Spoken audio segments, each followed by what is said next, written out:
अस्सलामु अलैकुम वरहमतुल्लाहि वबरकातुहू। हम खस्ता तनों से मोतसबो क्या माल मनाल का पूछते हो।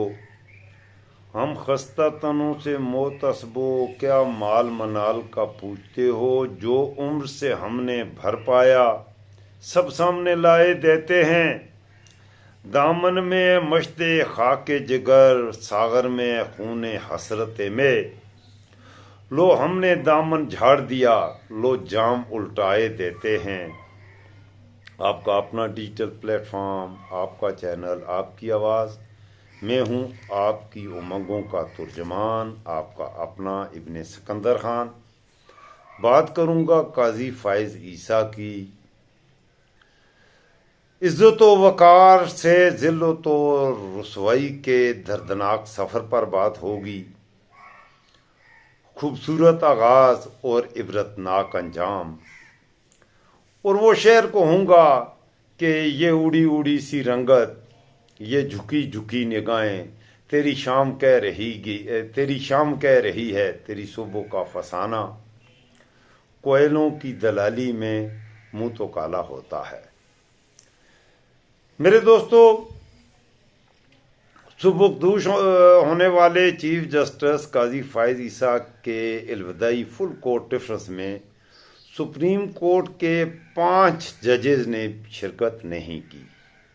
हाई कोर्ट के कुछ जजेस आए और उनमें ख़ास तौर पर इस्लामाबाद हाई कोर्ट का जज आमिर फारूक था। चीफ जस्टिस का मनसब एक बहुत इज्जत वाला मनसब होता है और पाकिस्तान की तारीख में ऐसे नहीं हुआ।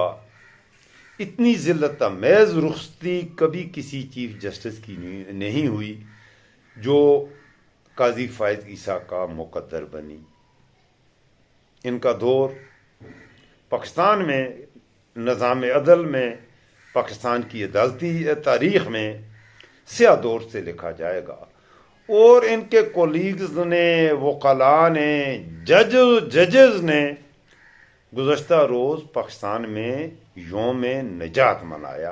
और न सिर्फ यौम निजात मनाया बल्कि बहुत सी जगहों पे हमने ये भी कल मनाजर देखे कि चीफ जस्टिस काजी फाइज ईसा को पर लानतें भेजकर स्वाबिदारैन हासिल किया गया। और ये लानतें भेजने का ऐसा मुकाबला चला कि सोशल मीडिया पर, ट्विटर पर, फेसबुक पर लोग जब लानतें भेज रहे थे तो वो तादाद गिन गिन के भेज रहे थे। कोई 1000 लानतें भेज के स्वाबिदारैन हासिल कर रहा था तो कोई कह रहा था कि मेरी तरफ से 1 लाख लानतें भेज दें। कोई 5 लाख, कोई 10 लाख, तो कुछ ने तो करोड़ों और अरबों में लानतों की तादाद लिखी और स्वाबिदारैन हासिल किया। कल पाकिस्तान के ट्विटर पर टॉप ट्रेंड कर रहा था। इसीलिए मैंने भी सोचा कि क्यों ना इस काजी फाइज ईसा पर थोड़ी सी रोशनी मैं भी डाल दूं और लानतें भेजने में भी कहीं मैं पीछे ना रह जाऊं। तो मैं आप सब दोस्तों से, जो जहाँ तक मेरी आवाज़ जाती है, तो मेरे प्यारे दोस्तों, मेरी तरफ से भी कुछ लानतें भेजकर स्वाबिदारैन हासिल कर लें। बल्कि मैं तो ये भी रिकमेंड करूँगा और ये सिफारिश भी करूँगा कि हमारे सदर आसिफ अली जरदारी से कि सदारती अवार्ड बराए लानत एक करें और इस तरह उनको लानतों का अवार्ड देकर, तमगाए लानत देकर भी स्वाबिदारैन हासिल कर लें तो ज़्यादा बेहतर होगा। मेरे दोस्तों, पाकिस्तान की अदलिया की तारीख गो के माजी भी इतना शानदार माजी नहीं है। पाकिस्तान के जजेस ने पाकिस्तान के निज़ाम अदल पर ऐसे खंजर घोंपे हैं कि जिनके ज़ख्म मुदम्मल नहीं हो पा रहे, ठीक नहीं हो पा रहे। गिने चुने कोई 1-2 जजेस के अलावा बाकी पाकिस्तान की अदलिया ने का किरदार और आलमी सतह पर, बैन अवी सतह पर हमेशा पाकिस्तान की अदल के हवाले से, पाकिस्तान के अदालती निज़ाम के हिसाब से रैंकिंग बहुत नीचे रही है। माजरत चाहूँगा। इस वक्त हमारा मुल्क सूत्रों के अनुसार अदल के मामलात में आलमी रैंकिंग पर इसकी जो रैंकिंग है वो 138 है गालिबन, अगर मैं गलत नहीं कह रहा तो। मैं आपकी खिदमत में माजी करीब का थोड़ा सा अगर अर्ज करूं तो मियां मोहम्मद शरीफ नवाज जब था तो उसके दौरे हुकूमत में गालिबन, अगर मैं गलत नहीं कह रहा, 2016 में पाकिस्तान की रैंकिंग तो 124 थी। 2016 में 15-16 में आलमी अदालती रैंकिंग में अदल करने के हवाले से पाकिस्तान की रैंकिंग 124 थी। फिर इमरान खान आ गया जो आजकल कैदी नंबर 804 अडयाला जेल में स्वाब दरैन हासिल कर रहे हैं। इमरान खान के दौर में हर शोबे में कुछ रिफॉर्म्स हुए और पाकिस्तान के अदालती निज़ाम में भी कुछ बेहतरी आई और पाकिस्तान 124वीं पोजीशन से छलांग लगाई पाकिस्तान ने और 104 नंबर पे आ गया रैंकिंग में। पाकिस्तान के अदालती निज़ाम में दुनिया ने पाकिस्तान के अदालती निज़ाम में कुछ बेहतरी देखी, इसी वजह से पाकिस्तान 104th पोजीशन पे आ गया। उसके बाद पीडीएम का डाकू राज आया, जरदारी आया, मरियम आई, बिलावल आया, शाहबाज आया और सबसे बड़ी बात तो यह है कि आसम मुनीर भी आया और यही काजी फायज ईसा भी आया। ये सारा कुछ काजी मुनीर की आर्मी चीफ की छतरी के नीचे इस मुल्क में वो कुछ हुआ कि लफ्ज शर्माते हैं। ठीक है जी, इंसानियत मर रही है और तमद्दुन मुस्कुराता है। वो मेरे आ ढोल छपाइया तेनू रब दियां रखा, करनैल नी जरनैल नी, ए पुत्र हटाते वक्त विकदे ने। इंसाफ का जनाजा निकल गया और इंसाफ का जनाजा निकालने की पादाश में कल का दिन एक इबरतनाक दिन था। कल का दिन एक सबक था इसमें। देखिए मेरे दोस्तों, चीफ जस्टिस सुप्रीम कोर्ट का किसी भी मुल्क में बहुत बड़ा आदमी होता है, ये कोई मामूली आदमी नहीं होता। पाकिस्तान के अवाम को, ज़्यादातर अवाम ये जानते ही नहीं है कि ये चीफ जस्टिस क्या बला होती है।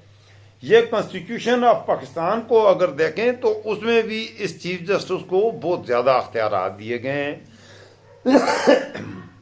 माजरत चाहूँगा, चीफ जस्टिस इतना बड़ा आदमी है कि इसके सामने अगर प्रेसिडेंट या मुल्क का प्रधानमंत्री, मुल्क का वज़ीर आज़म भी पेश होता है तो वो चीफ जस्टिस के आगे माई लॉर्ड कहता है उसे my lord.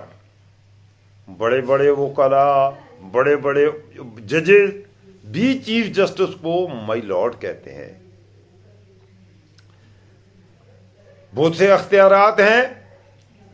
Chief justice prime minister या प्रेसिडेंट के सामने पेश होने का पाबंद नहीं है, लेकिन अगर चीफ जस्टिस चाहे, अगर काजी चाहे तो प्राइम मिनिस्टर और प्रेसिडेंट भी उसके सामने झुके सर के साथ, सरे तस्लीम खम करने के साथ पेश होने के पाबंद हैं। तो बहुत बड़ा ओहदा है, बहुत बड़ा एजाज है चीफ जस्टिस बनना। फिर अगर मरहात के हिसाब से आप बात करना चाहें तो मेरे दोस्तों, पाकिस्तान उन मुल्कों में शामिल है जहां चीफ जस्टिस की सैलरी मुल्क में सबसे ज़्यादा होती है। मैं आपकी खिदमत में रखूं, इस वक्त पाकिस्तान के वज़ीर आज़म में पाकिस्तान की तनख्वाह मेरे ख्याल में, जो मैंने सर्च की हुई है, 8 लाख रुपए है। पाकिस्तान के बाकी मराहत, अयाशियाँ, चोरियाँ, चकारियाँ, उनकी बात में नहीं कहा, लीगल जो उसकी सैलरी है वो 8 लाख रुपए है और तकरीबन 9 लाख या 8 लाख यही सैलरी पाकिस्तान के प्रेसिडेंट की होती है।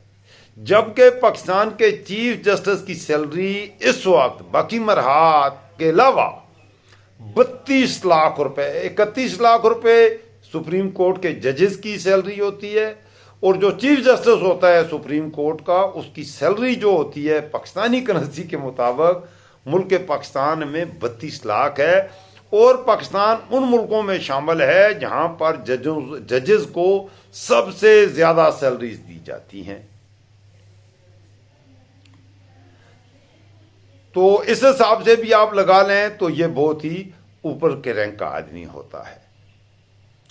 अब ये इज्जत अल्लाह ताला ने काजी फायज ईसा को जब दी, तो कल जब उसका अलविदाई फुल कोर्ट रेफरेंस हो रहा था, वो हमने सुना, हमने देखा। इस मौके पे आने वाले जो सीनियर तरीन चीफ जस्टिस बनने के उम्मीदवार थे मंसूर अली शाह, उन्होंने एक खत भी लिखा और कुछ कहा। और जिन सीनियर जजेस ने इसमें शिरकत नहीं की, उनमें justice Mansoor Ali Shah, justice Munib Akhtar, justice Ayesha Malik, justice Shahzad Ahmed Khan और जस्टिस अतर मिनल्ला शामिल हैं, जो इस फुल कोर्ट रेफरेंस में शरीक भी नहीं हुए अंडर प्रोटेस्ट। एक दोस्त ने गुज़श्ता दिन में जब लाइव स्ट्रीम पे था, आज भी मैं थोड़ी देर के बाद इस व्लॉग के बाद लाइव स्ट्रीम पे आऊँगा, तो मैं ईरान पर इसराइल ने हमला किया है उस पर आज बात करूँगा। तो मैं आपकी खिदमत में ये अर्ज करूँगा कि मैं रात को बात कर रहा था, मेरा टॉपिक भी ये गो के नहीं था, तो एक सार्वजनिक चीफ जस्टिस को मौजू बनाया और उसने अपने मौजू में कहा जी कि सर ये ऐसी बात नहीं है, ये तो बड़ा काबिल इज़्ज़त जज है और अदलिया में इसकी बड़ी साख है। तो अगर आप दोस्तों में से कोई दोस्त इसका कोई अच्छा कारनामा फायज ईसा का मुझे बता सकेगा तो मुझे बड़ी खुशी होगी। बाकी अब अगर करते हैं इसके इंसाफ की बात, इसके दौर में पाकिस्तान में ऐसा इंसाफ हुआ कि उस पर हंसा जाए या रोया जाए या बैन की जाए या फरियाद की जाए या कहके लगाए जाए। इमरान खान की दोनों बहनें रात को आज़ाद हुई हैं। उन्होंने क्या गुनाह किया? वो जेल की सैर करती रहीं मरियम नवाज की फरमाइश पर। मेरे दोस्तों, ये जो जज था ये मरियम नवाज और नवाज शरीफ का फरमाइशी जज था। ये पाकिस्तान के किसी चीफ जस्टिस पाकिस्तान का ये ऑन करता है। लंदन में एक लॉ फॉर्म है जिसको ये ऑन करता है और इसने लॉ फॉर्म चीफ जस्टिस ये पाकिस्तान का है, लेकिन जिस लॉ फॉर्म को ये ऑन करता है वो लंदन में है। और ये चीफ जस्टिस बना इसलिए है, ये मैं आपको अंदरूनी बातें कुछ बता दूं कि लंदन में एवनफील्ड में इसका बड़ा आना जाना था। हसन और हुसैन नवाज के साथ इसकी बहुत ही दोस्तियां थीं। यहाँ तक भी कहा जाता है कि लंदन की जो लॉ फॉर्म इनकी फायज ईसा और इसकी बीवी जैसे ऑन करती हैं, उनके जो ऑफिसेज हैं वो हनायत किए गए हैं इन्हें शरीफ फैमिली की तरफ से। वो हनायत करके स्वाब दारैन हासिल किया है। और अपनी ज़ुबान में हम पंजाबी वाले जो कहते हैं ना, मुँह खांदा है तो अक्षर मौंदी है, इसी तरह कहते हैं कि मुंह खाता है तो आँख शर्माती है। तो ज़ाहिर है अगर फायज ईसा ने किसी का कुछ खाया है तो फैसले देते वक्त आँख का शर्माना बनता भी है, लेकिन आँख का शर्माना किसी हद तक ही मुनासिब होता है। कल एक वकील ने स्पीच की जो कि योम निजात मना रहे थे, और वहाँ एक वकील साहब ने फरमाया, और जो ये वकील साहब ने फरमाया यही कुछ इससे पहले सरदार अख्तर जान मैंगल ने एक प्रेस कॉन्फ्रेंस में फरमाया है कुछ ही दिन पहले। एक दोस्त ने कहा कि ये चीफ जस्टिस ऐसा इंसाफ करता रहा है, इसे तो चुल्लू भर पानी में डूब मरना चाहिए। तो उस अख्तर जान मैंगल ने उस सहाफ़ी को कहा कि भाई चुल्लू भर पानी हो में डूबना चाहिए, लेकिन वो पानी भी गटर का होना चाहिए। मतलब है अब इस हद तक गटर के चुल्लू भर पानी में मरने तक की ये बातें क्यों हुई हैं? उसका कुछ सॉलिड रीजन है, उसका कोई जवाब है, उसकी कोई वजह है। देखिए, इस मुल्क में निज़ाम अदल पर कुछ फैसले इस शख्स ने ऐसे किए माजरत चाहूँगा, मेरे गले में बड़ा शदीद इन्फेक्शन है आजकल। मैं आपसे अर्ज कर रहा हूँ मेरे दोस्तों, कुछ फैसले इसने ऐसे किए कि जो इससे पहले उसकी कोई मिसाल ही नहीं मिलती। अगर कोई फैसला कर लेते हैं आप, उसमें कुछ तो, जैसे पीटीआई से इंतखाबी निशान छीन लिया गया। पाकिस्तान की तारीख में कभी ऐसा हुआ। और जवाब क्या बनाया गया? Intra party election.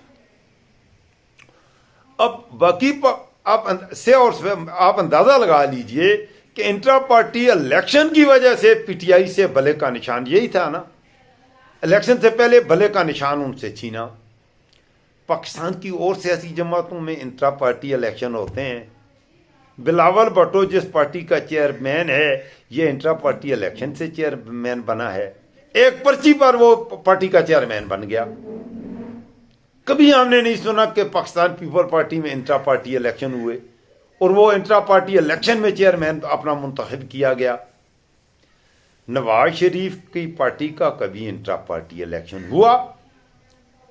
शरीफ नवाज लंदन भागा था तो वो पार्टी की सदारत शहबाज के हवाले करके चला गया और वापस आया तो एक दिन में पलक झपकते 2-4 बंदे इकट्ठे हुए मॉडल टाउन में बैठे, भाई शहबाज शरीफ आप प्रधानमंत्री बन गया है, मियाँ साहब आप सदर दोबारा। इंट्रा पार्टी इलेक्शन हुआ। और जमातों की बात करें, एक मेरे ख्याल में पाकिस्तान में इंट्रा पार्टी इलेक्शन की अगर बात की जाए तो एक सियासी जमात क्वालिफाई करेगी, वो जमात इस्लामी। जमात इस्लामी में इंट्रा पार्टी इलेक्शन होते हैं, उनका अमीर मुंतखब होता है, उनका अमीर बाकायदा मुंतखब होता है, इसमें कोई शक नहीं। उनकी पार्टी की जनरल कौंसिल जो है वो बैठेगी तो वो अपना वो देखेगी अमीर किसको सिराजुल हक था, आया गया। पार्टी ने पसंद किया हाफिज नईम उर रहमान को, हाफिज नईम उर रहमान आ गया। इससे पहले काजी हुसैन अहमद आया तो उसका बेटा मुबशर लुकमान क्यों नहीं आया? मुनव्वर हसन साहब आए तो उनका बेटा क्यों नहीं आया? काजी हुसैन अहमद ने पार्टी को बहुत अरूज दिया, वो काजी हुसैन अहमद साहब जो थे, अल्लाह उनको गरी के रहमत करे, बहुत बड़े वो थे, इंसान थे। तो वो जब रुखसत हुए पार्टी को से तो उनका इंतकाल हुआ तो उनकी जगह उनका बेटा बन जाता ना। तो अब ये जवाब बना के आप खुद अंदाजा लगाएं, इंट्रा पार्टी इलेक्शन को जवाब बना के इमरान खान से उसकी पार्टी का इंतखाबी निशान छीन लिया। फिर किसी मुल्क में छोटे मोटे एहतजाज होते हैं, एहतजाजों में कुछ थोड़ी बहुत तोड़ फोड़ हो जाती है, इससे पहले भी होती रही है, आज नहीं हुई। जब तहरीक लब्बैक वाले एहतजाज करते हैं तो हजारों गाड़ियां जलती हैं, लोगों के मोटरसाइकिलों को आगे लग जाती हैं, क्या कुछ नहीं होता। उन्हें दहशतगर्द तंजीम किसी ने कहा। और भी कोई जमात, मौलाना फजल रहमान साहब की जमात जब एहतजाज करती है तो थोड़ा बहुत तोड़फोड़ होती है। 9 मई को बहाना बना के, 9 मई बहाना था, इमरान खान निशाना था। अगर एहतजाज हुआ, पहले तो कोर कमांडर हाउस वो इन्होंने पता नहीं है क्या किया है, पीटीआई वाले तो इन्हें कह रहे हैं कि इसका गैर जानबदाराना आप तहकीक कराएं। अगर पीटीआई के लोग भी हैं, चलो सजा ही देनी है, दो पहली बात तो ये देनी नहीं चाहिए कि हमारे कुछ नौजवान बच्चे या उन्होंने अगर थोड़ी बहुत तोड़फोड़ कर दी है, ये कोई इतनी बड़ी बात तो नहीं है। वो गुस्से में थे, इमरान खान को इन्होंने इलीगल गिरफ्तार किया। तो और दूसरा उसकी पादाश में जो सबसे दुख का पहलू है, आज भी वो मैंने गुज़श्ता रोज़ मुसर्रत चीमा साहिबा के शोर को देखा, वो इंतहाई परेशान थे। वो कह रहे थे कि मेरी बीवी बीमार है। वो एक इंतहाई पढ़ी लिखी सुलझी हुई खातून है, एक साल से बेगुनाह जेल में ढका हुआ है। उसने 9 मई को आज जाके इनको पाकिस्तान के जर्नलों पे हमला किया है, एक खातून, एक औरत, और उसको भी छोड़िए। जुल्म की हद यह है। और इसका अदल क्या कहते हैं, मर रहा है, अदल मर रहा है। काजी फायज ईसा का अदल को कोई पता नहीं है। नवाज शरीफ को इलेक्शन में शिकस्त देने वाली यास्मीन राशिद, 78 ईयर उसकी एज है। डॉक्टर यास्मीन राशिद 78 ईयर उसकी एज है। गुनाह उसका यह है कि मरियम नवाज ने जब FSC किया था तो वो उधर फातिमा जना मेडिकल कॉलेज में प्रोफेसर थी, उस वक्त प्रोफेसर थी। प्रिंसिपल ने मरियम नवाज के मार्क्स इतने कम थे, वो तक क्वालिफाई नहीं कर सकती थी, मेरिट पर नहीं आती थी, तो उसका दाखिला नहीं हुआ। और उस वक्त नवाज शरीफ ने उस प्रिंसिपल को ही, जो मेरिट पे दाखिले देती थी, उस प्रिंसिपल को निकाल दिया। आज यास्मीन राशिद ने पीटीआई को सपोर्ट किया और नवाज शरीफ को इलेक्शन में 40,000 वोटों से शिकस्त दी। 1.5 साल से बेगुनाह कोट लखपत जेल में है। 78 ईयर उसकी एज है। पूरी जिंदगी लाहौर में गुरबा का, गरीबों की बच्चियों का फ्री इलाज करती रही, मुफ्त में इलाज करती रही। एक अजीम खातून है वो। उस खातून पर भी इल्जाम है कि 9 मई को इसने फौजी जर्नैलों को मारा है। यास्मीन राशिद, अच्छा वो है भी कैंसर सर्वाइवर, 78 ईयर एज है, इंतहाई कमजोर है, सफेद बाल हैं, और उसे 1.5 साल काजी का अदल खामोश है। जब अपने मर्जी के पाकिस्तान पर डाकुओं को मुसल्लत करना हो तो चीफ जस्टिस रात को 12 बजे भी अदालत लगाता है। आपको पता है, रिजीम चेंज, रात को 12 बजे भी अदालतें लगी।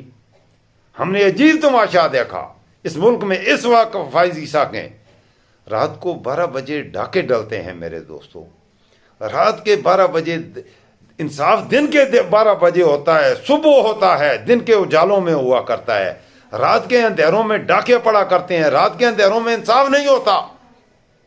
अभी ये जो ताजा तरीन आइन पर डाका डाला गया है, 3 दिन पूरी रात, और रात को तकरीबन 2 बजे वो डाका पड़ा है 26th अमेंडमेंट का। बहरहाल मुल्क पाकिस्तान है, जो चाहे इनका हुस्न करिश्मा साज करे। मैंने इसीलिए कहा कि इंसानियत मर रही है और तमद्दुन मुस्कुराता है। आखिर में आपको ये कुछ अशार मोहम्मद असलम साहब सरगोदा वाले के सुनाऊंगा। ये मुझे लगते भी बहुत अच्छे हैं। तुझे अब किस लिए शिकवा है, बच्चे घर नहीं रहते, पाकिस्तान के हालात के हवाले से। तुझे अब किस लिए शिकवा है, बच्चे घर नहीं रहते, जो पत्ते जर्द हो जाएं वो शाखों पर नहीं रहते। तुझे अब किस लिए शिकवा है, बच्चे घर नहीं रहते, जो पत्ते जर्द हो जाएं वो शाखों पर नहीं रहते।